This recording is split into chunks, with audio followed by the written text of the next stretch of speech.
જય હિન્દ, જય માં સરસ્વતી. વિદ્યાર્થી મિત્રો, ફરી એક વખત પેંડા આવ્યા છે ઓફિસમાં, અને આ વખતે પેંડા લાવ્યા છે ટાર્ગેટ વિથ ભાવિક મારુના વિદ્યાર્થીની એવા મિત્તલ જીતેન્દ્ર કુમાર બોડાદ.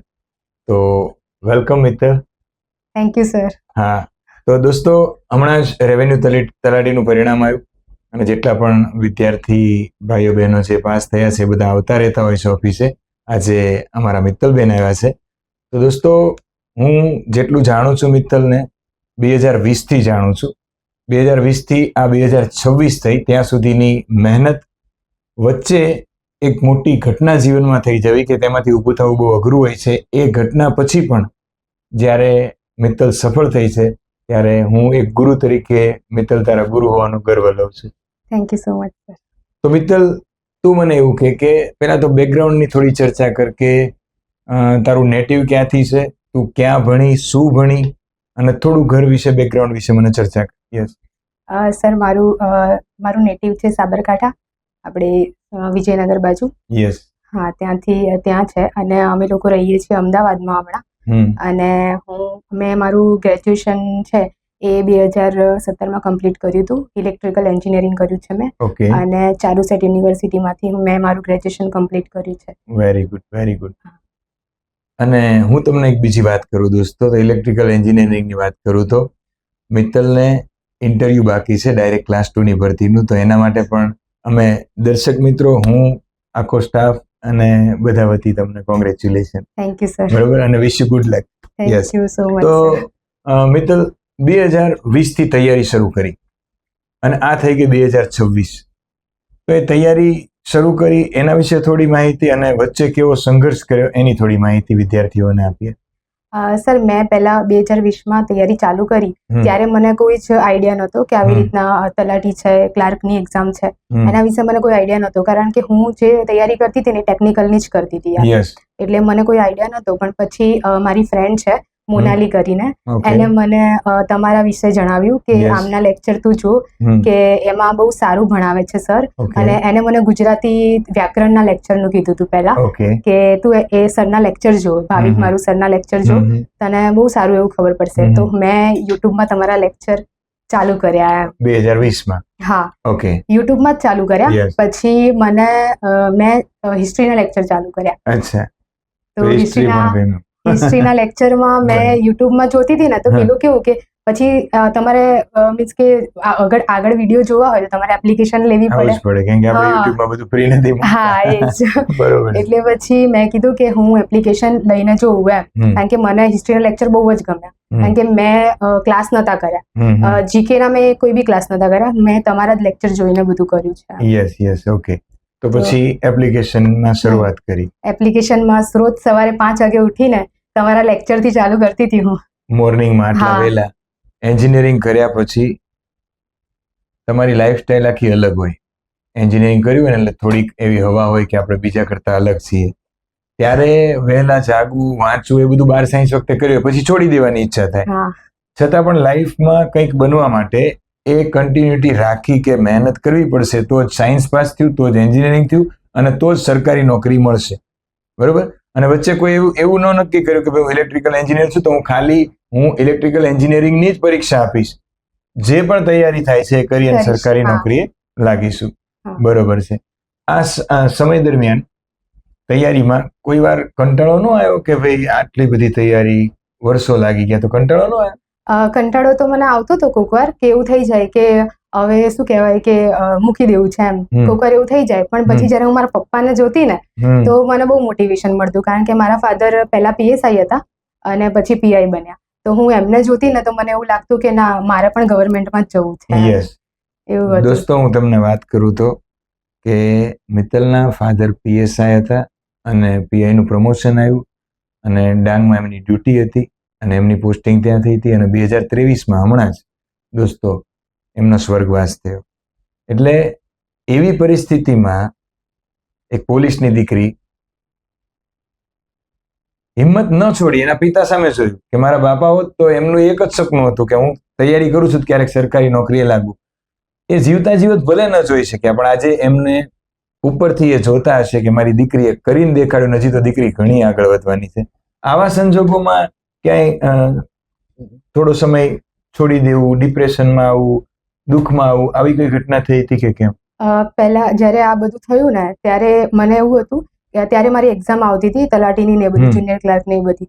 તો 2023માં જાન્યુઆરીમાં પપ્પાને હાર્ટ એટેક આવ્યો, તો એક્સપાયર થઈ ગયા. તો અમે લોકો ગામડે જ હતા એમ, પણ ત્યારે બી હું ગામડે બી હતી ને તો બી મને એવું થતું હતું કે મારું ભણવાનું છે. તો હું તમારા લેક્ચર ગુજરાતી વ્યાકરણ છે, આ છે તે બધું હું જોતી એમ. અને દરેક લેક્ચરમાં મોટિવેશન કાંઈક ને કાંઈક સ્ટોરીઓ બધી હોય જ એમ. અને પછી મારા મમ્મી છે, મારા ભાઈ છે, આ લોકો મને બહુ સપોર્ટ કર્યો એમ કે ના કે તું કર એમ, તું કરી લઈશ એમ. મારા મમ્મી એવું જ કહેતા હતા કે તારા પપ્પા હોત ને તો એવું જ કહેત કે ના મારી છોકરી તો કરી જ લેશે એમ, કે મને એની કોઈ ચિંતા નથી કે એ બધું કરી લેશે એમ. એટલે મેં ભણવાનું નહીં છોડ્યું. તો હું તારા મધરને અને બ્રધરને બંનેને સિરિયસલી હું કહીશ કે you have done a great job, કે તમારા જેવા લોકોની જરૂર છે અત્યારે સમાજમાં, કે દીકરીને રૂકતી હોય તો પણ કોઈ પણ સંજોગોમાં આગળ વધારે. એમને પણ આપણે થેન્ક યુ કહીશું. આ તૈયારીમાં તલાટીમાં અચાનકથી પ્રી અને પછી મેન્સે આવી ગઈ ડિસ્ક્રિપ્ટિવ લખવાની, તો સીસી અને તલાટી બંને આપી હતી? હા, સીસી આપી હતી, પણ એમાં ગ્રુપ બી આપી હતી મેં. ઓકે. અને એની તૈયારી ગ્રુપ એ આપી જ નહોતી? હા, ગ્રુપ એ મારું થયું જ નતું, કટ ઓફ નતું ક્લિયર થયું. ગ્રુપ બી નું થયું હતું, તો ગ્રુપ બી આપી હતી મેં, પણ ગ્રુપ બી માં મારે નતું થયું એમ. 5 માર્ક્સ જેવું રહી ગઈ હતી એમ. અને છતાં પણ તલાટીમાં પ્રી ક્રેક કરી અને પ્રી કરતા સારા માર્ક્સ મેન્સમાં આવ્યા, મેન્સ ક્રેક કરી અને તલાટીની રેવન્યુ તલાટીની જોબ હવે આઈ થિંક ક્યાં લીધું? સાબરકાંઠામાં. એટલે વતનની નજીક મળી ગયું. Very good. આ તૈયારી દરમિયાન એવું પ્રી અને મેન્સમાં સ્ટુડન્ટને કેમેરા સામું જોઈને તું મને એમને કે ભાઈ પ્રિલિમ્સમાં શું ઇમ્પોર્ટન્સ છે અને મુખ્ય પરીક્ષામાં કયા વિષય ઇમ્પોર્ટન્ટ છે? પ્રિલિમ્સ માટે તો આપણે પહેલા તો હું એ જ કહીશ કે પીવાયક્યુ કરો. પીવાયક્યુ એ મસ્ટ છે. અને પછી સરના ટાર્ગેટ વિથ ભાવિક મારું એપ છે, એના તમે લેક્ચર્સ બધા જુઓ, કારણ કે એમાં જે રીતના સરે સમજાવ્યું છે ને એ બધું તમે પીવાયક્યુ જોશો ને પછી તમને ખ્યાલ આવી જશે. કારણ કે સર અમુક વચ્ચે એવું કહેતા હોય છે કે આ પીવાયક્યુમાં આવું પૂછાયું હતું, તો સર એ રીતના એમ હાઇલાઇટ કરતા હોય છે. તો તમે એ રીતના વાંચશો ને તો તમારું બધું મીન્સ કે ક્લિયર થશે એમ. અને મેઇન તો તમારે હિસ્ટ્રી છે, પોલિટી છે, જીઓગ્રાફી છે.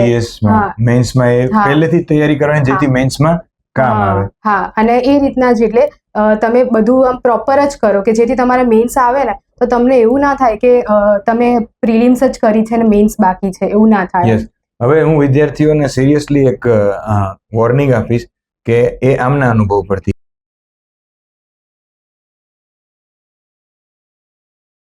તલાટીનું હજી તો પ્રિલિમનું પેપર દઈને આવ્યા અને રિઝલ્ટ નતું આવ્યું, અને શું કહી દીધું કે મહિના પછી મુખ્ય પરીક્ષા. હજી રિઝલ્ટ નતું આવ્યું અને મુખ્ય પરીક્ષા અઠવાડિયા પછી રિઝલ્ટ આવી ગયું. હા, રિઝલ્ટ પણ આવી ગયું.